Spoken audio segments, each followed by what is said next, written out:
ñun duñ ci participer. voilà c'est ça joxal ma la parole à Badra. léegi war a jël devant yi dafa yàgg. fi ñuy jeexale ah mooy une belle victoire. Sénégal Brésil. ñu kontaan ci trop peuple bi kontaan ci parce que man gis naa Sénégalais yi ñu génn di ko kontaan ci comme si match bi sax dafa nekkoon ci compétition bu comme du woon match amical parce que même brésiliens yi après gis naa fin match bi ñu mer xeetu mer yoo xam ni da ngay sentir ni 4-2 bi waaw vraiment lu am doole la. parce que Brésil seen presse bi tamit lu mu leen yàqul dafa fàtte jël score bu mel ni bu toll nii. non jël score bu mel ni yombul man nag.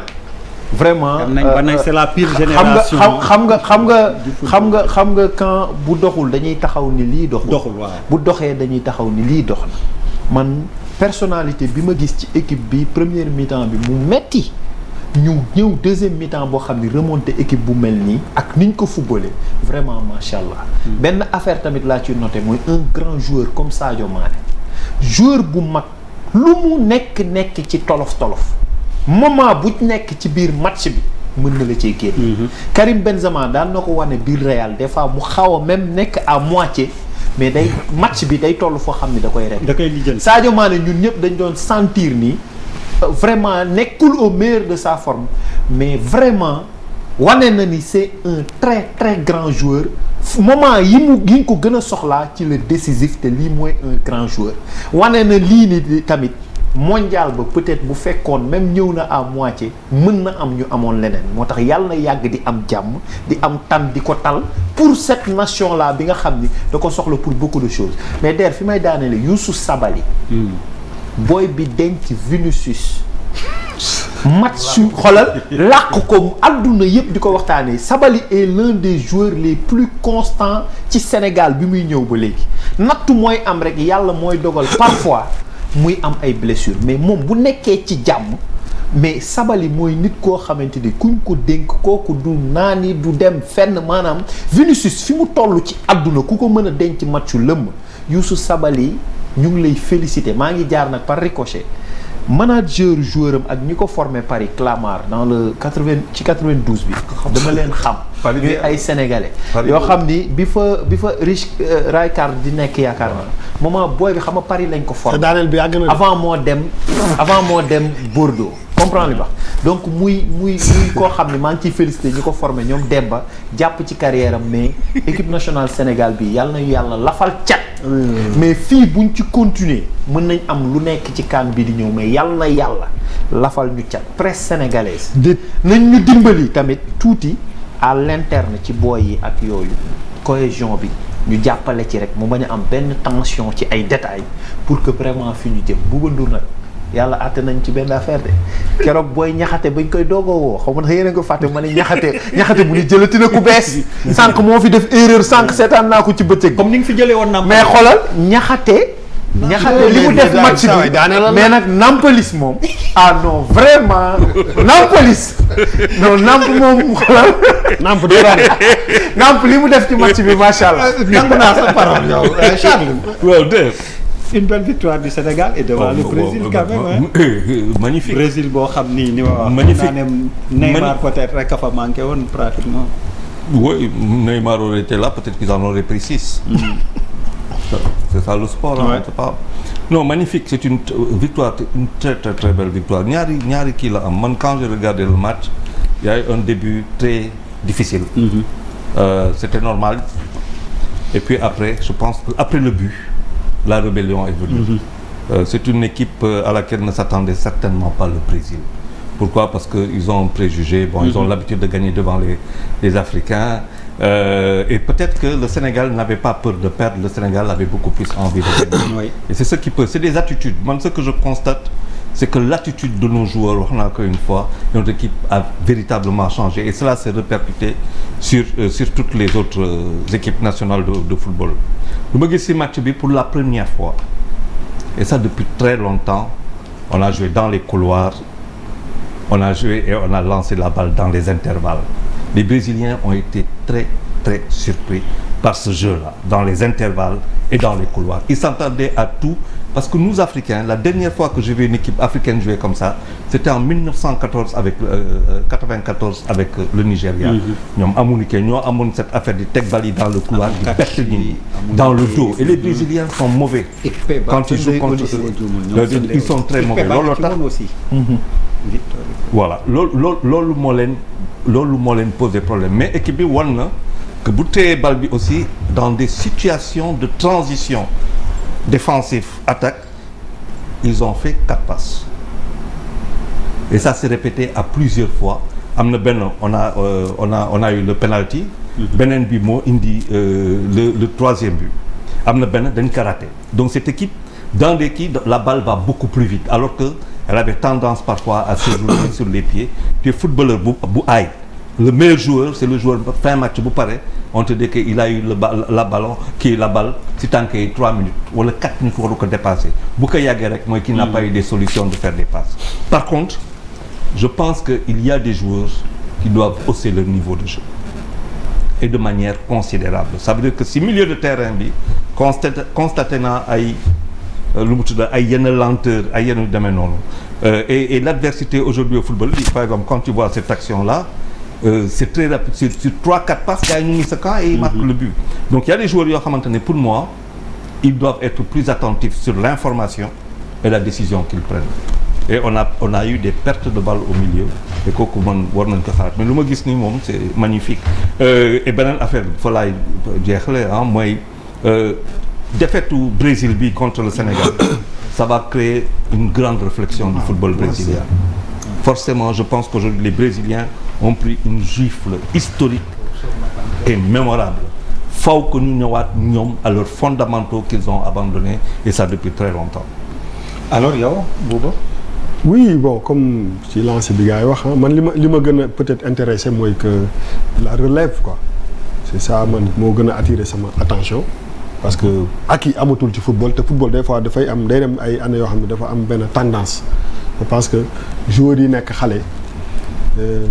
commencé dugg ci équipe bi ils ont leur place et je pense que loolu côté boobu laay Aliou Cissé chaque jour dañ ko doon defal benn procès que dafa am ay joueurs am ñoo xam ne ñoo fi nekk on a vu que il a quand même chamboulé l'équipe et dafa porter ay fruits et je pense c'est important par exemple symboliquement Sadio Mané ci terrain bi c'est quelque chose mais je suis pas trop d'accord sax ak Charles parce que sooy jouer équipe bu mel ni Brésil nga dóor ko 4 quelque part le milieu de terrain a fonctionné maintenant techniquement xam nañu aptitude technique bu brésilien yi ko kenn mënu leen ko dindil donc soo leen mën a dugal 4 bi foo gisee équipe bu dugal 4 bi mooy quelque part ndiggali baax na quoi donc je pense que avec cette équipe là il faut ñu jéem a dem même Coupe d'Afrique parce que boo gisee par exemple am na Nicolas Jackson bi mu duggee tu as vu ñaari occasion yu fa am pour man sax bu njëkk penalty la presque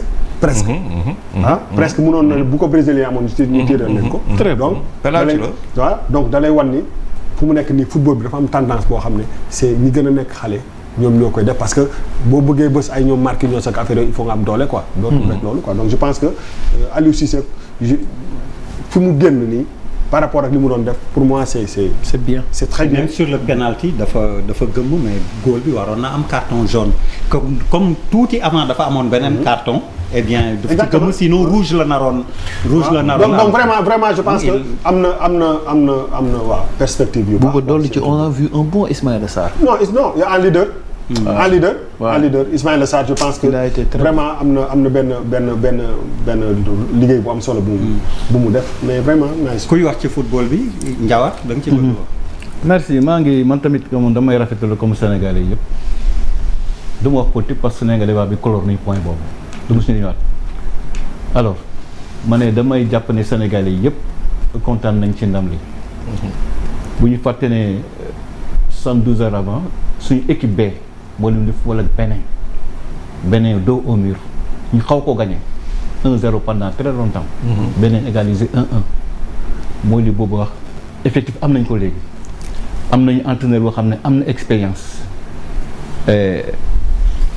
kon am nañu yaakaar parce que li tax may wax loolu sax soo gisee Kalidou Koulibaly dem na Arabie Saoudite.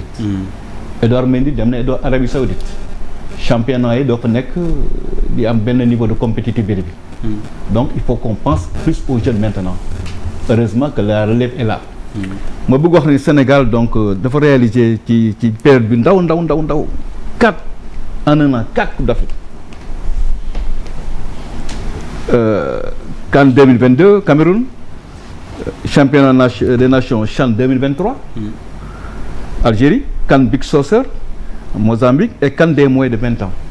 Ça c'est le fruit de travail de nos écoles de foot, de centres de formation et de nos techniciens qui sont aguerris, mais aussi d'un bon accompagnement du gouvernement, du président du Sénégal. Amatuñu problème prime Sénégal, hébergement yi, conditions yi sont vraiment améliorées. Tey un joueur professionnel bu jógee fële bu ñëwee Sénégal pratiquement il est dans les mêmes standards standing yoo xam ne de hôtel yi muy tëdd, entraînement yeeg préparation diététique et tout ça contribue à la performance. Donc félicitations aux Lions. Prions vraiment pour que ça. boobu moom dëgg la moom. mais am na lu mu évoqué Bouba. état du Sénégal moom liggéey na ci. liggéey na merci beaucoup. Bouba foofu mu wax tamit l'exode des joueurs là léegi vers l'Arabie Saoudite loolu tamit nu ngeen ko gisee. dina indi. non mais du indi problème. pour man problème de compétitivité. non attends. Ah non, il faut pas dire ça. damay laaj. waaw mais pour man dem Arabie Saoudite. ak Qatar bu jënd Paris Saint-Germain. ab coupe du monde bu ñu organiser Qatar c'est politique aussi hein. Oui. c'est politique aussi. Le Qatar a organisé l'Arabie Saoudite. Voilà. mais ci biir football dinañ ci yegg. débat bi day guddi. dina indi problème xam nga lu tax. Alioune dafa am politique bu mu tegoon benn moment. boo xamante ni ñi nga xam ni nekkuñu ci. da ngay wax football. xoolal. ok waaw dafa am politique bu fi amoon. boo xam ne ñi fi nekkul ci yenn championnat yi. comprendre du leen mën di woo te tey am nañ cadre yoo xam ne la transition il faut ñu gérer ko kam maanaam on a des boy yu baax wax dëgg yàlla mais am nañ ñoo xamante ni aussi bu ñuy dugg transition boobu il faut ñu gérer ko c'est pas parce que dem nañ fële que dootoo leen mën a woo ak yooyu débat bu fi posé non woon oui il faut l'Arabie a fait sa coupe du monde dernièrement c'était au Qatar je veux dire c'est une question de gestion d'un certain stress. Mais lu mu def Argentine. exactement ñoom def na ko yeneen équipe yi. ñoom kese elle a manqué de chance. Ça a été du haut niveau. Du haut niveau. Très haut niveau. Donc moi je pense que et en plus comptons le nombre de footballeurs qui s'y retrouvent. Ouais. Et c'est quand même du très très haut niveau. Et comme Bouba l'a dit, il y a une dimension politique. Le Qatar a organisé une Coupe du Monde. L'Arabie va chercher à avoir un championnat le plus relevé. Saliou bëggoon nga ci wax. Oui, mais damay wax ni effectivement di saluer.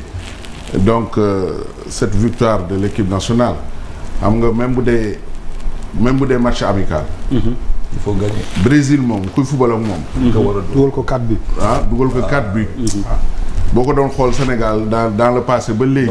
boo ko dee xool gannaaw sa équipe Sénégal mën naa wax ni ñu ëpp ci Sénégal Brésil la ñuy support. ndax fi mu toll. mais score bi ngay wax ni sax un champion d'Afrique. Allemagne qui gagne le Brésil en match amical 4-2 ça motive ça donne de l'espoir pour wane ni ñun ñu ngi jëm au niveau des grands pour la compétition mondiale. Allemagne moo ko mujj dóor score bu gën a métti avec ses effets. Donc ne pas perdre le fil du travail et du travail bien fait. ok Ngari. waaw mais xanaa rafetlu ko rek. parce que li mu fi wax yëpp moom dina jafe rek teg ci leneen lu dul mbégte c'est un mbégte national. en tout cas moom au moins mbégte national. niroowul ak li nga xam ne mooy jaww bi ñu fi doon wax. Maguette si waaw. waaw sur le football. rafet sa victoire Sénégal. et l'autre point. non parce que aussi lii dafa am lu mu ñuy jàngal. ay jàngat ñu ngi siy def. oui. c'est que Sénégal dafa daawoon di am sélection daawul woon am équipe. léegi nous avons une équipe et c'est parce que nous croyons en nous.